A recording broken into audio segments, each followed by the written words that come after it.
একটি কারণ, আমার নেতা তারেক রহমান বলেছে বাংলাদেশে হাসিনার মৃত ব্যক্তির ভোট আর চাই না।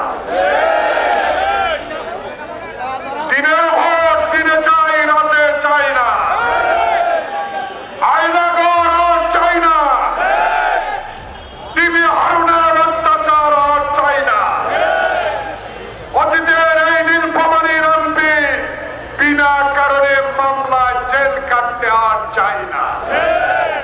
তাই আমার নেতা তারেক রহমান এই সরকারকে স্পষ্ট করে বলে দিয়েছে, শুধু জুলাই আগস্টের বিপ্লব নয়, 16 বছর আমার সামনে বসা এই নীলফামারীর লোকগুলা রাস্তায় থেকে আন্দোলন করে স্বৈরাচারিণী শেখ হাসিনার বিরুদ্ধে আমরা মিছিল করেছি, আমরা হরতাল করেছি, আমরা অবরোধ করেছি।